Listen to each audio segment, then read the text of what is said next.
Bonjour les amis et bienvenue sur astucesdegeek.fr pour cette toute nouvelle vidéo. Tu es sur Windows 10, tu te prends la tête pour passer sur Windows 11 parce que tu as ce style de message affiché à ton écran. Pas de panique, j'ai la solution pour toi.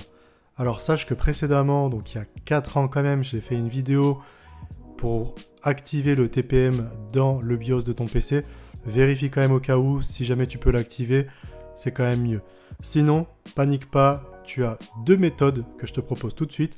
La méthode pour faire une réinstallation complète de ton PC à partir d'une clé USB ou alors de passer directement en mode mise à jour, c'est-à-dire tu exécutes l'installateur de Windows 11 depuis ton bureau Windows 10 et là tu pourras l'installer.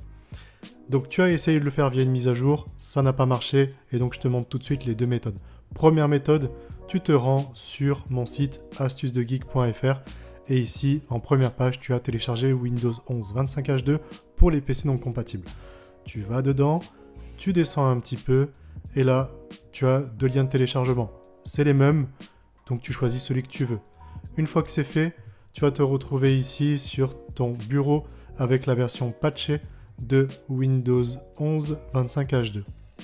Tout ce que tu as à faire, c'est brancher la clé USB à ton PC, tu ouvres le logiciel Ventoy et ensuite tu double-cliques ici sur Ventoy to Disk. Tu l'exécutes et en fait tu as juste à l'installer sur ta clé USB.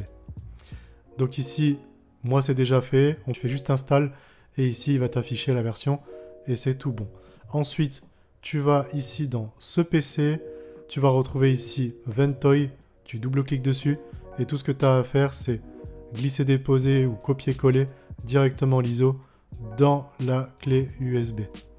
Une fois que c'est fait, tu auras juste à booter sur ta clé USB et là tu peux partir sur une installation propre. Deuxième méthode, si tu veux partir de ton PC Windows 10, faire simplement la mise à jour pour garder tes applications, garder tes programmes, garder tes fichiers, pardon. Dans ce cas-là, la méthode très simple, tu vas à nouveau sur Google, tu tapes Windows 11 et là tu vas sur le site de Microsoft, tu descends un petit peu, tu sélectionnes Windows 11, tu fais télécharger, tu choisis la langue de ton choix, tu confirmes et là ensuite tu cliques sur 64 bits pour télécharger. Une fois que ça c'est fait, tu vas te retrouver comme moi ici avec l'ISO officiel de Windows. Tout ce que tu as à faire, c'est double-cliquer dessus, prendre tous les documents, tu fais copier, ensuite tu vas ici dans ce PC, disque local C, tu te crées un répertoire ici Windows 11, tu rentres dedans et tu colles les fichiers. Voilà, une fois que tes fichiers sont copiés, je te conseille d'ailleurs de faire exactement comme moi, c'est-à-dire dans disque local C, tu crées bien ton répertoire Windows 11, comme ça au moins la commande que je vais te passer sera directement nickel pour toi. Donc une fois que ça c'est fait, tu as juste ici à faire le menu démarrer, tu tapes CMD, invite de commande exécuter en tant qu'administrateur, tu fais oui, et ici tu copies-colles la commande que je te passe qui est ici. Donc c'est Windows 11 setup.exe/product server.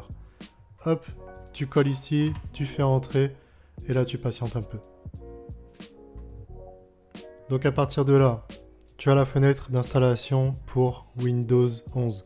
Alors c'est marqué Windows Server, c'est tout à fait normal, pas de panique, c'est bien Windows 11 derrière.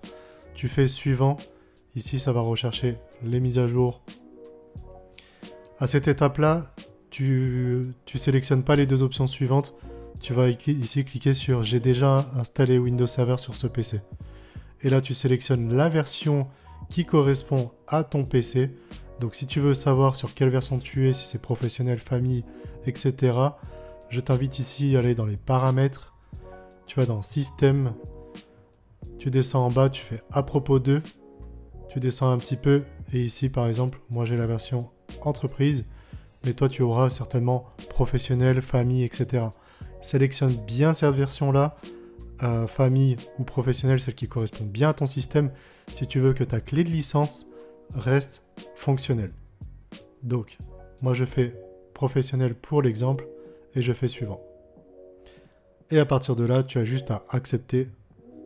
Et là, dans mon cas, il me propose de conserver uniquement les fichiers personnels.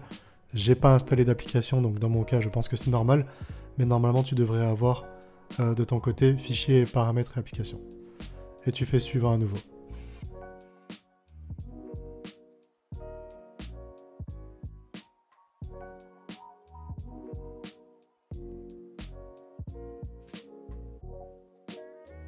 Après un temps de redémarrage plus ou moins long, vous aurez du coup donc votre PC qui était en Windows 10 est passé maintenant à Windows 11. Comme vous pouvez le voir, j'ai gardé mes documents sur le bureau. J'avais pas de logiciel installé, mais vous êtes désormais en Windows 11. J'espère que ce tutoriel vous aura plu. N'hésitez pas comme d'habitude à liker, vous abonner, partager cette vidéo. C'est très important pour moi pour donner de la force à la chaîne. Et j'ai plus qu'à vous dire, ciao tout le monde!